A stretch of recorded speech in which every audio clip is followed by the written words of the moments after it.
Hi, I'm Jeff Flathau, the Cookie Man. I've been in the food business for over 30 years, and one thing I can tell you for certain, you never know what's coming around the bend. While it's the food that may have brought you to our show, it's the people and their stories that'll keep you coming back for more. And that's the way the cookie crumbles.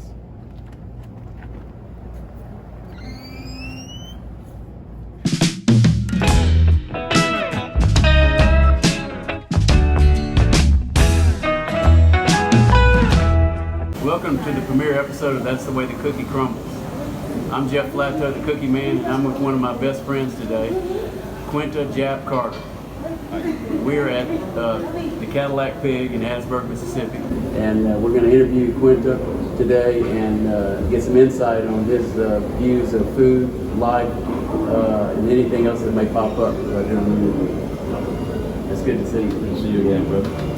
Brother is the right word. We're brothers in a long history. Yeah, we'll make this easy. That's right.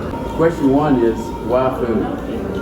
Well, as you know, Jeff, I've been in this business for a long time. I came in with you, Rocket City Diner, and once, we went through the phases. I did construction work, different kinds of work, but I've always loved food. So when I got an opportunity to cook for me and my family, that's why.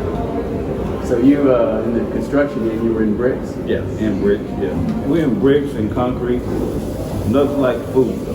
So the food aspect of it is more your love over bricks, over bricklaying. Yeah, that's the love right there, is food. Laying bricks was just something to pass time and make some money to support my family. Yeah, definitely. Can you cook at home? I want to tell the truth, no. No, I don't. That makes two of us. Yeah, unless we got a barbecue or something going on, no. So you're starting the food business? Yeah. My starting the food business was Rocket City Diner. And I know you're familiar with that. I'm familiar with that. You laid the groundwork for us to do that. And you remember Miss Chris, and I learned under all those old ladies. Yeah. Christine Cole. Yeah. You and Verizon, y'all just threw me in it. Yeah. But that was a blessing that you did that, though. It was a blessing, yeah. She's a great person to learn from, and Waldine Colbert also, the basics of cooking. And you may can find it in a book, but there's nothing like learning from somebody that's really good.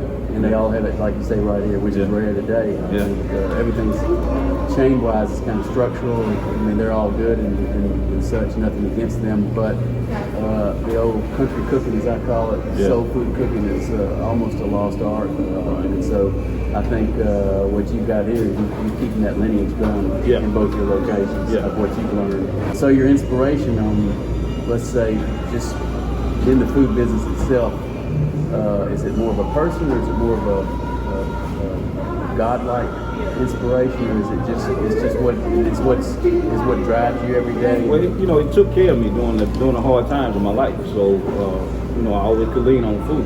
So I told God if He ever give me an opportunity to get back in the food business and be able to make a living off it, and I would. So this thing came around, and I ended up getting this place over here in the Cloverleaf Mall. And it's just been, going from there. February we've been in here 3 years. Really? Right. What drives your success? What's the key vehicle behind that? Okay. What keeps you going? Well, what keeps me going is customers. I love the new customers, but we have customers that been around since. And when you mention the food and stuff we cooked back in the days, you and I cooked. Yeah. And other places, they remember Rocket City Diner or Big Pig BBQ. That's where I got this idea from. Yeah. Thank you again. Yeah. And when you talk to people and they say, yeah, I remember this food, and they can taste some of that in what I do. So that's kind of my drive, and really my family. That's my drive to stay in it. But, it's ups and downs, especially with a small business. You have to go above and beyond, more so than a chain spot. I can't just fire myself and hire another me. So well, you got to reinvent yourself a lot of times. So you've got to, and also the spark. You got to reinvent the spark on what makes you come in, what motivates you, what keeps you going when the hard times come. Say for COVID, for instance. So what have the challenges been for you in COVID that you've had and that you've overcome? Well, I guess the the biggest challenge, I mean, is the fear. You know, and you know, dealing with customers, and I'm usually over here. I'm usually shaking customers' hands, and you know, come out and give them a hug and stuff like that. Well, you know, I can't do that now. You know, and it kind of taking away the personal touch with the customer. So we're trying to build that back. And the economy, you know, it's not at its best right now. So, you know, we're not having like a lot of customers come in. But I can say I'm happy to see our old customers hit me on Facebook like, y'all back open. You know, they come back over here. So I could do a more extensive menu back here because I got the tools. Were you able to keep most of your staff that was here before? Did you get? I was able to keep every single person I had, and the reason why I didn't really have, and everybody that's back here is family. That's my wife, that's my cousin, and that's my brother in the back. Mm-hmm. I can't fire them. Yeah, I can get mad with them. Right. Can't fire them.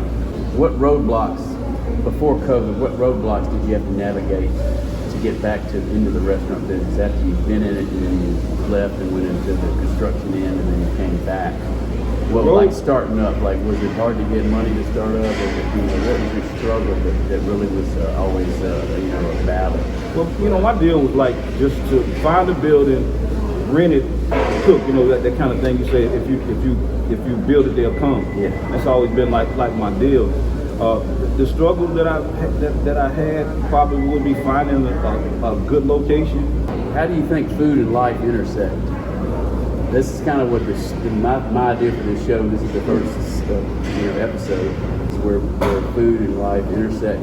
You know, coming from my aspect, what it is that I have a family that likes cooking every weekend. You know, we always had like cookouts. Yeah. You know, coming from the restaurant, I was always the one to cook the special dish. Yeah. And so, and I wouldn't advise people to think this way, but everybody was like, man, it's good. You need to open up your own business. Yeah. And I said, and you know, I didn't realize that, yeah, if I cook it and they get it for free, yeah, it's good then. But they got to pay for it. Right. So it's kind of like that's what happened with me.